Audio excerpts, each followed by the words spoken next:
Olá, seja bem-vindo ao dia 212 da nossa leitura bíblica.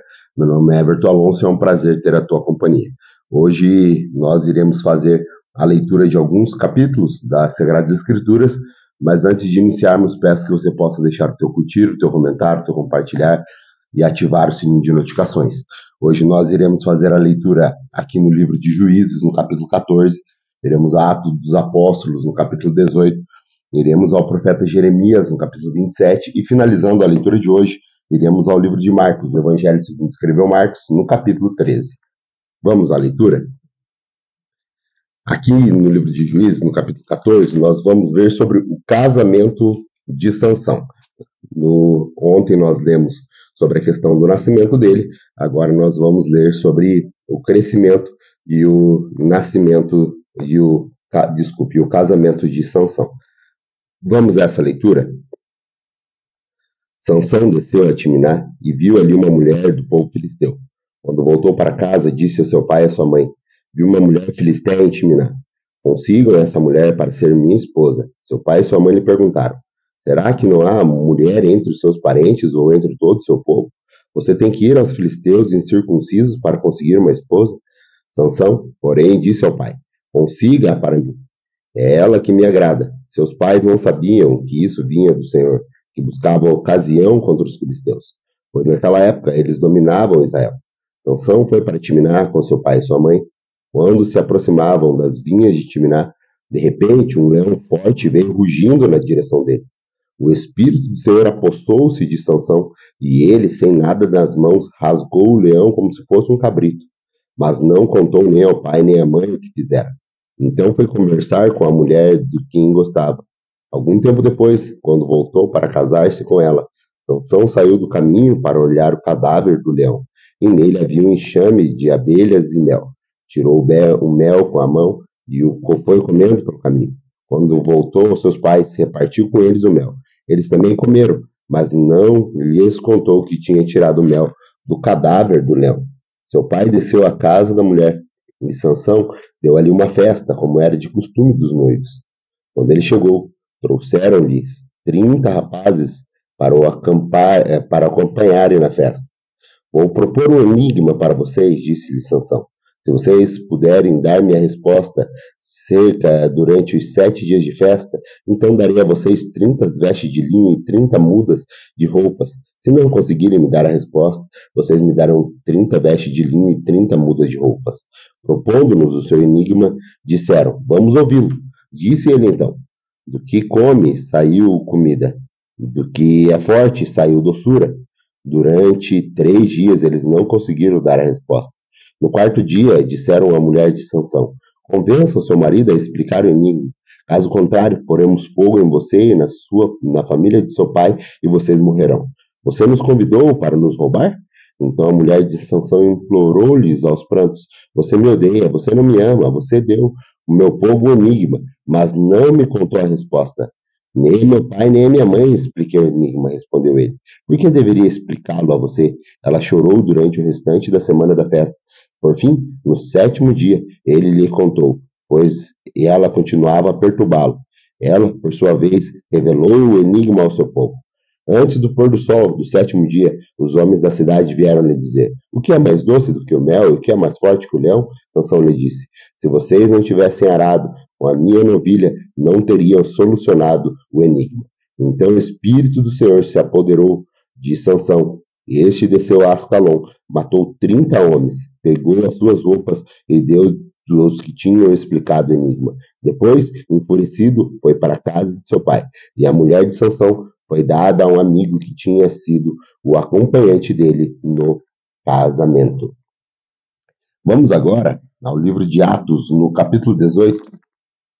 Atos, no capítulo 18, vai descrever o apóstolo Paulo adentrando a cidade de Corinto. E também aqui nós vamos falar sobre as pessoas do evangelho que faziam parte e tiveram uma história importante no evangelho, que é as pessoas de Priscila, Áquila e também Apolo. Vamos a essa leitura de Atos no capítulo 18? Atos dos Apóstolos, capítulo 18. Depois disso, Paulo saiu de Atenas e foi para Corinto. Ali encontrou um judeu chamado Áquila, natural do Ponto, que havia chegado recentemente da Itália com Priscila, sua mulher, pois Cláudio havia ordenado que todos os judeus saíssem de Roma. Paulo foi vê-los e, uma vez que tinham a mesma profissão, ficou morando e trabalhando com eles, pois eram fabricantes de tenda. Todos os sábados ele debatia na sinagoga e convencia judeus e gregos. Depois que Silas e Timóteo chegaram na Macedônia, Paulo se dedicou exclusivamente à pregação, testemunhando aos judeus que Jesus era o Cristo. Opondo-se a eles e lançando maldição, Paulo sacudiu a roupa e lhe disse: "Caia sobre a cabeça de vocês o seu próprio sangue. Estou livre da minha responsabilidade. De agora em diante irei para os gentios." Então Paulo saiu da sinagoga e foi para a casa de Tício Justo, que era temente a Deus e que morava ao lado da sinagoga. Crispo, chefe da sinagoga, creu no Senhor, ele e toda a sua casa, e dos coríntios, os que ouviam, muitos criam e eram batizados. Certa noite, o Senhor falou a Paulo em visão: "Não tenha medo, continue falando e não fique calado, pois estou com você, e ninguém vai lhe fazer mal ou feri-lo, porque tenho muita gente nessa cidade." Assim, Paulo ficou ali durante 1 ano e meio, ensinando-lhes a palavra de Deus. Sendo Galho procônsul da Acaia, os judeus fizeram um conjunto, um levante contra Paulo, e o levaram ao tribunal, fazendo a seguinte acusação: "Esse homem está persuadindo o povo a adorar a Deus de maneira contrária à lei." Quando Paulo ia começar a falar, Galho disse aos judeus: "Se vocês, judeus, estivessem apresentando queixa de algum delito ou crime grave, seria razoável que eu o ouvisse. Mas, visto que se trata de uma questão de palavras em nome da própria lei, resolva o problema de vocês mesmos. Não serei juiz dessas coisas." E mandou expulsá-los do tribunal. Então todos se voltaram contra Sóstenes, o chefe da sinagoga, e o espancaram diante do tribunal. Mas Galho não demonstrou nenhuma preocupação com isso. Paulo permaneceu em Corinto por algum tempo. Depois despediu dos irmãos e navegou para a Síria, acompanhado de Priscila e Áquila. Antes de embarcar, rapou a cabeça em Cencreia, devido a um voto que havia feito. Chegaram a Éfeso, onde Paulo deixou Priscila e Áquila. Ele, porém, entrando na sinagoga, começou a debater com os judeus, pedindo que eles ficassem mais tempo. Não cedeu, mas ao partir prometeu: "Voltarei, se for da vontade de Deus." Então, embarcando, partiu de Éfeso. Ao chegar a Cesareia, subiu até a igreja para saudá-lo, e depois desceu para Antioquia. Depois de passar algum tempo em Antioquia, Paulo partiu dali e viajou por toda a região da Galácia e da Frígia, fortalecendo todos os discípulos. Enquanto isso, um judeu chamado Apolo, natural de Alexandria, chegou a Éfeso. Ele era um homem culto e tinha grande conhecimento das Escrituras. Fora instruído no caminho do Senhor e com grande fervor falava e ensinava com exatidão acerca de Jesus, embora conhecesse apenas o batismo de João. Logo começou a falar corajosamente na sinagoga. Quando Priscila e Áquila o ouviram, convidaram-no para ir à sua casa e lhe explicaram com mais exatidão o caminho de Deus. Querendo ele ir para Acaia, os irmãos o encorajaram e escreveram aos discípulos que recebessem. Ao chegar, ele auxiliou muitos os que pela graça haviam crido, pois refutava vigorosamente os judeus em debate público, provando pela Escritura que Jesus é o Cristo. Vamos agora ao profeta Jeremias. No profeta Jeremias, nós vamos ler no capítulo 27 do profeta Jeremias, que ele vai falar sobre uma profecia lançada ao homem chamado Nabucodonosor, e essa profecia era favorável a ele. Vamos a essa leitura. Jeremias, capítulo 27. No início do reinado de Zedequias, filho de Josias, rei de Judá, veio esta palavra a Jeremias da parte do Senhor. Assim me ordenou o Senhor: faça para você um jugo, com uma corda de madeira, e ponha-o sobre o pescoço. Depois mande uma mensagem aos reis de Edom, de Moabe, de Amon, de Tiro e de Sidom, por meio dos embaixadores que vieram a Jerusalém para ver Zedequias, rei de Judá. Esta é a mensagem que deverão transmitir aos seus senhores. Assim diz o Senhor dos Exércitos, o Deus de Israel: eu fiz a terra, os seres humanos, os animais que nela estão, e com o meu grande poder, com o meu braço estendido, eu adoro a quem eu quiser. Agora sou eu mesmo que entrego todas essas nações nas mãos do meu servo Nabucodonosor, rei da Babilônia. Sujeitei a ele até mesmo os animais selvagens. Todas as nações estarão sujeitas a ele, ao seu filho e ao seu neto. até que chegue a hora em que a terra dele seja subjugada por muitas nações e por reis poderosos. Se, porém, alguma nação ou reino não se sujeitar a Nabucodonosor, rei da Babilônia, nem colocar o pescoço sobre o seu jugo, eu castigarei aquela nação com guerra, a fome e a peste, declara o Senhor. E por meio dele eu a destruirei completamente. Não ouçam seus profetas, os seus adivinhos, seus intérpretes de sonho, os seus médiums, os seus feiticeiros, os quais dizem a você que não se sujeitem ao rei da Babilônia, porque suas profecias são mentira e os levarão para longe de sua terra. Eu banirei vocês e vocês perecerão. Mas se alguma nação colocar o seu pescoço sobre o jugo do rei da Babilônia e se sujeitar a ele, então deixarei aquela nação permanecer na sua própria terra para cultivá-la e nela viver, declara o Senhor. Entreguei a mesma mensagem a Zedequias, rei de Judá, dizendo-lhe: coloque o pescoço sobre o jugo do rei da Babilônia, sujeitem-se a ele e ao seu povo, e vocês viverão. Por que razão você e seu povo morreriam pela guerra, pela fome, pela peste, com as quais o Senhor ameaça a nação que não se sujeitar ao rei da Babilônia? Não deem atenção às palavras dos profetas que dizem que vocês não devem sujeitar-se ao rei da Babilônia. Estão profetizando mentiras. Eu os não enviei, declara o Senhor. Eles profetizam mentiras em meu nome. Por isso eu banirei vocês e vocês perecerão, juntamente com os profetas que estão profetizando a vocês.